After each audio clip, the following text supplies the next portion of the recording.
Well, how about those wonderful open borders? America has not been invaded by a foreign enemy in nearly 200 years. Laken Riley becomes the latest American woman to be killed by illegals. Oh, yes, of course. When asked about those open borders, Joe Dementia, your thoughts. Kids jumping on my lap, and I've loved kids jumping on my lap. I'm Jazz Berganzo, and this You stupid fuck! is What's Next.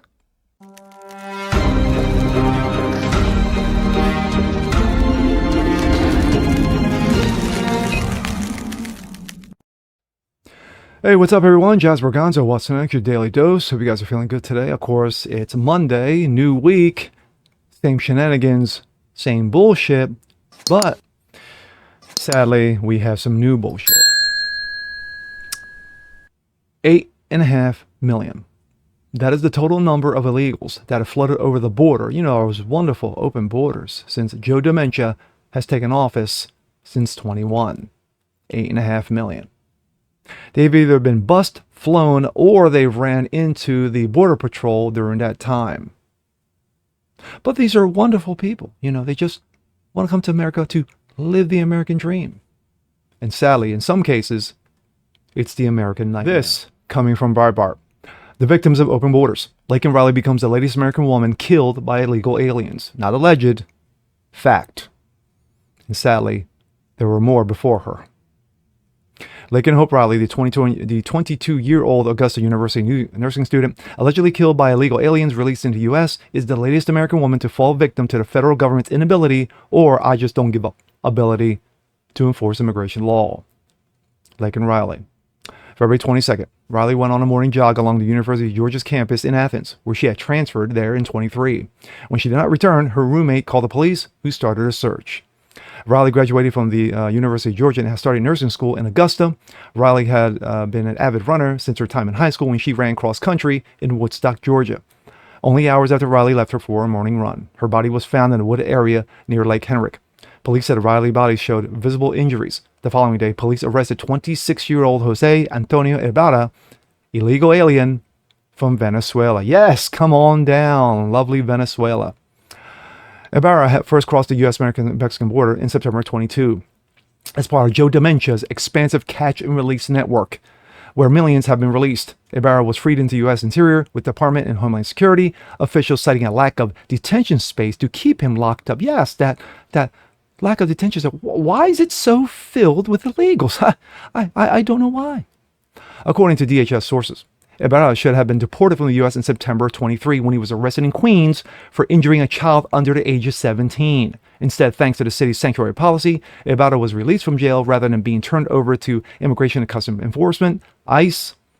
Ibarra is now charged with Riley's kidnapping and murder, as well as aggravated battery, aggravated assault, hindering a 911 call, and concealing the death of a person. Wow. But, sadly, she's the latest. Molly Tibbetts. The murder of Molly Tibbetts is perhaps the most similar case to Riley's. In July 18th, 2018, Brooklyn, Iowa. University of Iowa student Molly Tibbetts, 20 years old, went out for a jog. See the difference? Or, I'm sorry, see the similarities? Molly Tibbetts. The murder of Molly Tibbetts is perhaps the most similar to Riley's. In July 18, 2018, in Brooklyn, Iowa. University of Iowa student Molly Tibbetts, 20 years old, went out for a jog when she was confronted and then chased down by a 24-year-old Kristen Bahema Rivera, an illegal alien from Mexico. Again, come on down. Bahema Rivera, convicted of Tibbetts' murder in May of 21 and sentenced to life without parole in August of 21. Kidnapped Barrett, stabbed her 12 times, torso, head, hand, and neck before dumping her body in a cornfield and covering her in corn stalks. Though he continued to profess his innocence, Rivera led police to Tibbetts' body more than a month after she had first gone missing. Rivera was able to work on a dairy farm using stolen ID and social security cards after crossing the U.S.-Mexican border at 17. So 17 to 24. He wasn't caught. There were no indications that DHS ever had Rivera on their radar. Gee, I wonder why. Kayla Hamilton. July 27, 22. Just days after Hamilton's first 20th birthday, she was found dead on the floor of her bedroom in Aberdeen, Maryland. According to prosecutors, illegal alien MS-13 gang member went into Hamilton's bedroom, strangled her with a cord of phone charger, raped her, and robbed her of $6. Hamilton, during the struggle, called her boyfriend for help, but the call went to voicemail. Hamilton murders can be heard for more than 2 minutes on the voicemail. The illegal alien MS-13 gang member was arrested January 23 after it took police months to search for the suspect in Hamilton's murder.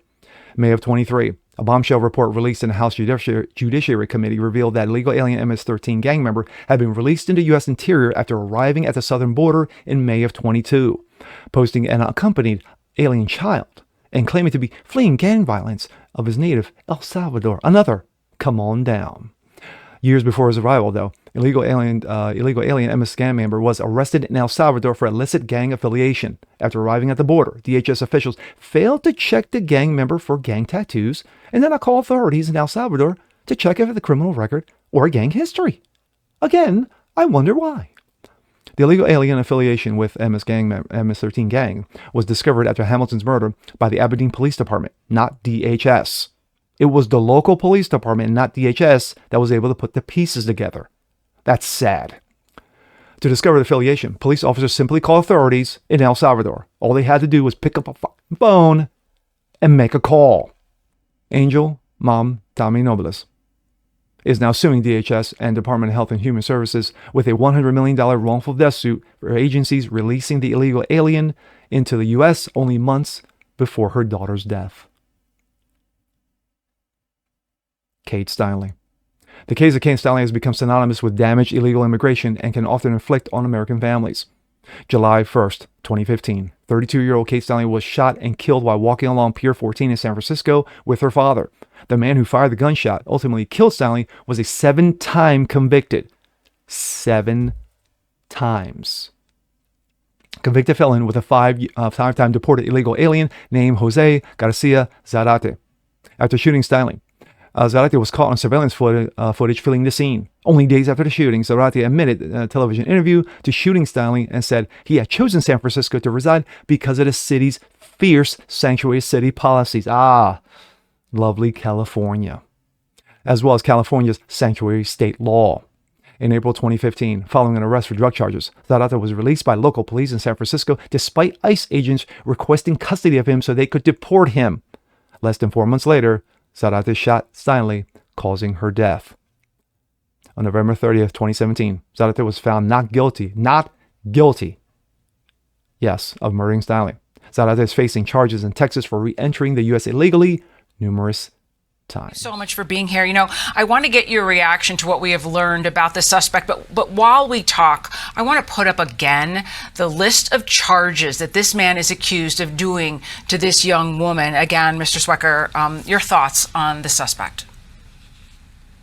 Yeah, unfortunately, I hate to beat this immigration issue, border issue to death here, but you can draw a direct line between the open borders and this death. We don't know who's coming across the border.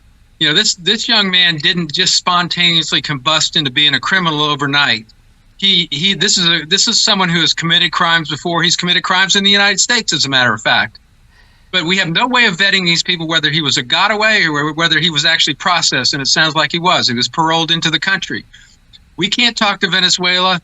We don't know what his criminal record is in Venezuela, and I would guarantee you there is one. So what we're doing is unleashing criminals and terrorists and spies into our country, willy-nilly. I mean, we don't know who's coming in. To the family of all those mentioned, and sadly the latest, in Lake and Hope Riley, my condolences. This is pathetic. Absolutely pathetic. But this is just the latest. Now, this all falls under dementia. Kate Steinle fell under Barack Obama. The others fell under Donald Trump. So this is not just the latest blame. Well, you could. The latest blame. Like I said in my opener, 8.5 million illegals have flooded into the border from Mexico, Venezuela, El Salvador, you name a South American country, and not even that, because we have captured those from other countries. Saudi Arabia, Syria, Lebanon, these wonderful, including lovely Iraq and Iran. So, yes. But they just want to live the American dream. What have you heard? Have you heard President Joe DiMaggio mention a single word about it? That's crickets, because you haven't heard shit. One, he probably doesn't even know. He probably doesn't even know. Telling him something is like 3 seconds later, goes right out his ear, But he can tell you what kind of ice cream he had, chocolate. But at the end of the day, him and the administration doesn't give up. They don't give up.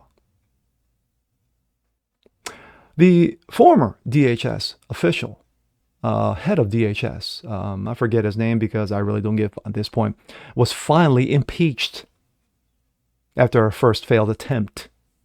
Because, Republicans were like, well, we don't want to rush. Finally, push came to shove, and they kicked his ass out. Now, of course, we're going to find out who's the next idiot to step up and to be possibly worse than the prior. But anyway, another disgusting display of open border policy under Joe DiMaggio. And sadly, even if Donald Trump were to win this year, there's nothing he's going to be able to do about it. Nothing's going to change. Illegals are still going to cross the border, and families are still going to be hurt. And with that being said, I'm Jazz Berganzo. This is What's Next. Want to see more like this? Please leave a comment below, like it, share, subscribe to it, hit the notification bell so you guys never miss a thing. Continue to spread the word about the show, continue to help it grow, and we'll see you next time. Peace.